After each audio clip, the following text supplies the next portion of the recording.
Barbarian has to be one of the funnest classes to play in D&D 5e. So today, we are going to rank our top 3 strongest subclasses for the Barbarian. Stay tuned.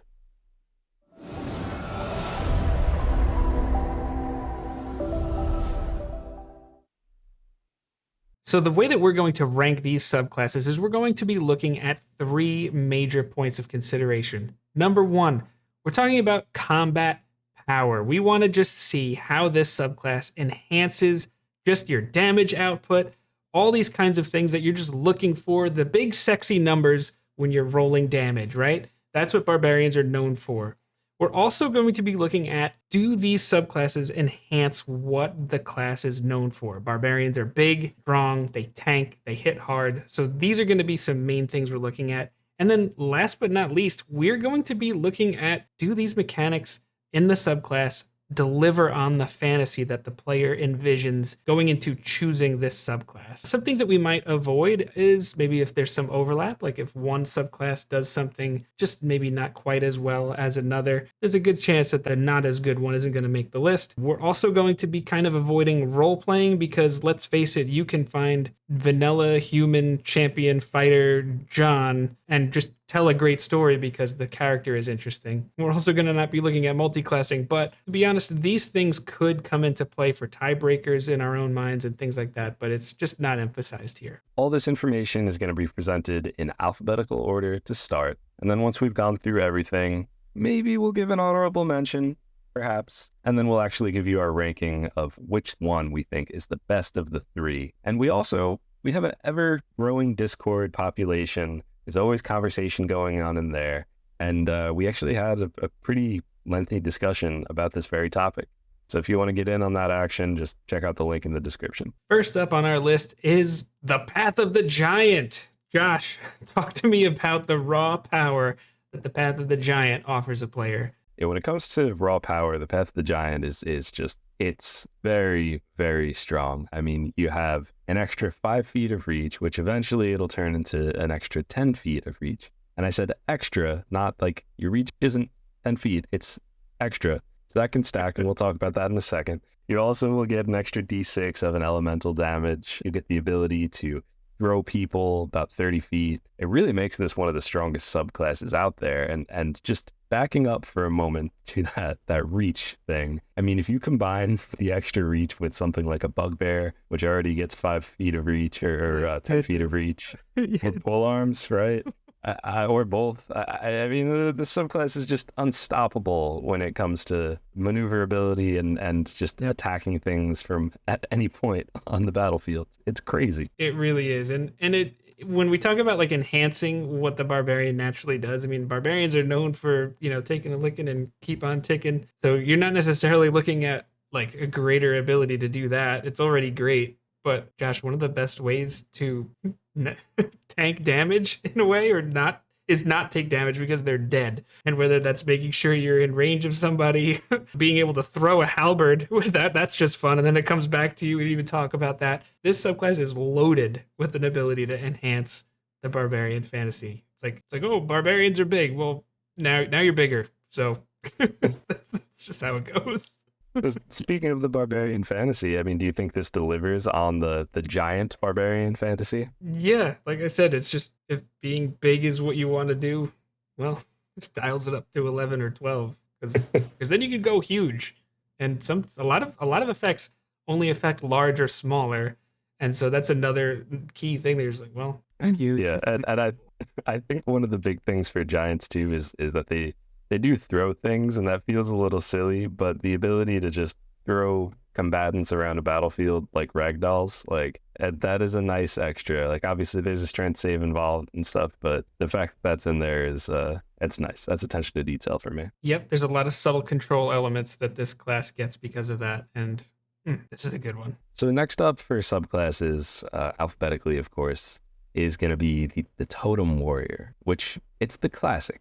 There's got to be more totem barbarians out there than anything else. But Jake, why don't you tell us a little bit more about the raw power of this subclass? Is it worth the hype? The Totem Barbarian is definitely worth the hype. And the raw power is interesting because you take just the first three options, like, say, the bear, the eagle, and the wolf, they all do something really interesting to augment the Barbarian suite. So, Barbarians get resistance to bludgeoning, slashing, and piercing damage when they're raging. Well, if you take the bear, it's everything except psychic damage. So, of course, going to just to ramp up the power. Eagles get to do things like dashing as a bonus action when they're raging. And then wolves, a lot of games don't like flanking as a rule. They look at it as that is technically an optional rule. And if you're going to do the wolf thing, anything you're standing next to, allies have advantage to hit that thing. So you're doing a lot of really nice things that might not be as sexy as just giant damage numbers, but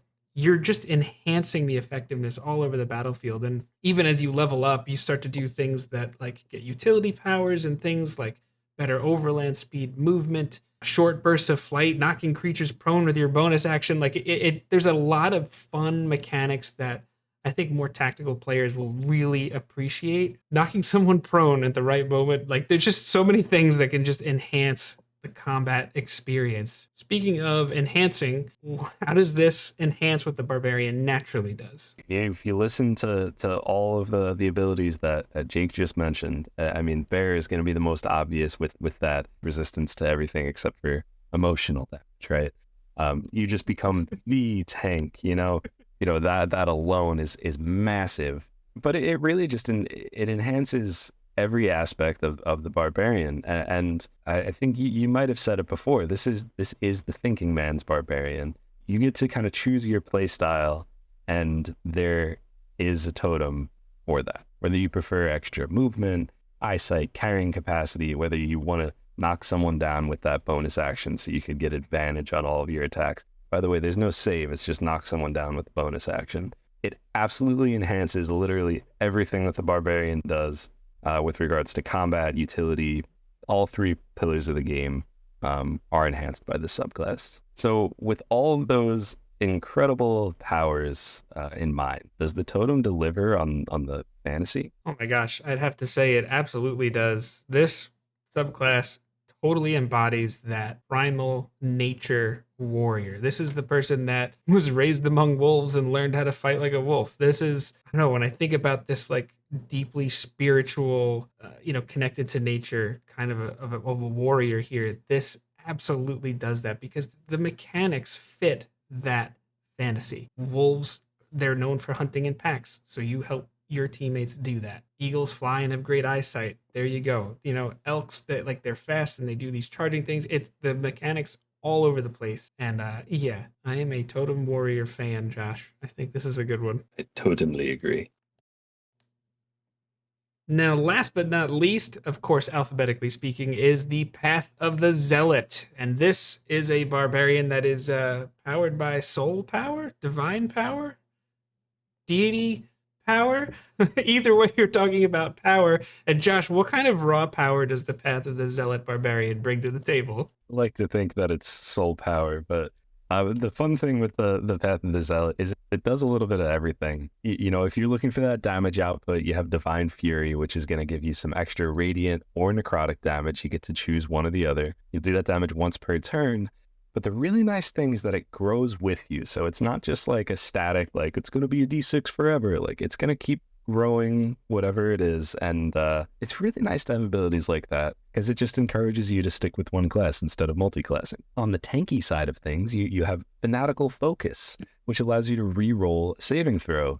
And oh my gosh, how many times have you seen this? Has this happened to you, right? Where you have that barbarian of the party who, hold person, dominate monster, whatever it was, charm person, anything like that. Now you have your own version of like the fighter's Indomitable, and you could re-roll that saving throw. That's significant. That could absolutely turn the tide of a battle. And lastly, you have Zealous Presence. This is nice because you're kind of helping your teammates out here. And what that does is you'll be able to inspire your allies for a round, which gives them an advantage on attacks and saves. And here's the crazy thing. Up to 10 allies in a 60-foot radius. What? That's massive. I know there's some big groups out there, but I've never seen or played in a group with 10 people, and 60 feet is significant.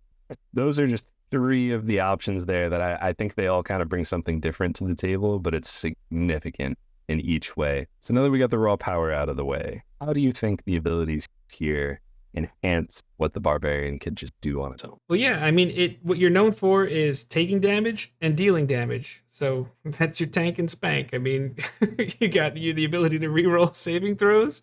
That's going to save your bacon. And just Divine Fury alone. It's just raw numbers just increased here. And so, yeah, this hits all of those marks very well, especially when you compare it to some of the other subclasses, especially on the hitting harder part. This is a nice one. But Josh, does it deliver on the fantasy though? The fantasy, I feel like someone coming to this subclass is thinking they want that like righteous fury, kind of a little different than a paladin. So how does this one do it? One thing that I didn't mention that you get called Rage Beyond Death. What that does is it essentially lets you, when you drop to 0 hit points and you would be rolling death saves, unconscious on the ground, well, you're still rolling death saves, but you're up and you're fighting like you normally would. So you really just you're going to go down swinging. So when you're talking about the barbarian, I mean, what could be more barbarian than fighting till your last breath? Literally. I think the divine flavor of the zealot is definitely it's the embodiment of that righteous fury. And I am a little disappointed that they went with divine fury as the name and not righteous fury. I would like to say it's because necrotic is in there, but necrotic isn't really divine. I don't know. Is it? If you disagree, let me know in the comments. Before we actually get into the ranking, we do have an honorable mention this time. Honorable mention, of course, is going to be the Ancestral Guardian. Jake, why is that the honorable mention? The Ancestral Guardian is really nice. The features right up front, the Ancestral Protectors and Spirit Shield, really highlight the difference between just tanking damage and protecting your allies that way and like that classic 4E Defender Protector kind of a role where you're more actively mechanically making it more difficult for your enemies to damage your friends. And so we thought it would be good to mention that. Ultimately, we did choose the Giant, the Totem Warrior, and the Zealot. But the Ancestral Guardian is really interesting, and we think you should take a look at it. Now, for the moment that you've all been waiting for, starting from the bottom, we have the Totem, Path of the Totem. I have to say that Path of the Totem wins extra points for us for having what we would consider to be the best delivery of a fantasy. And it's a complex fantasy at that, so can't take that away from it. Super powerful and very evocative. Next up in second place, we have the Zealot. And Jake, what does that mean for first place? Who won? Well, hold on. There's process of elimination. It's Path of the Giant. Oh my gosh. Talk about the concept of power creep. It is ever present here in the latest Barbarian Path. And the reason why we chose this over the Path of the Zealot, Zealot does great things, deals great damage, but the other things that the Zealot does are a little more niche. It happens like once per rage or once per encounter. With the Giant, it's like, oh, well, I just get extra range. Like, oh, I just deal extra damage on every time I hit. Oh, I can toss somebody. Yeah, I can toss somebody every round if I want. Just round over round. You're just enhanced in every way. I mean, this is like your barbarian that took HGH, I guess literally human growth hormone, because it's just bigger and better and everything's turned up. Yeah, to me, it's the Giant and it's not even close. Totally agree, but I guarantee you that there's a lot of people out there who are going to disagree with us. What I have to say to you is, I'm sorry, you're wrong, but if you want to explain why you're correct, feel free to leave a comment. Let us know what your top 3 are or your top choice. And then also, like I mentioned before, join the Discord. We could have a whole conversation about, what's the strongest or the most evocative or anything else. So thanks for watching. Feel free to drop a subscribe and let us know what class you want to see next. See you next time.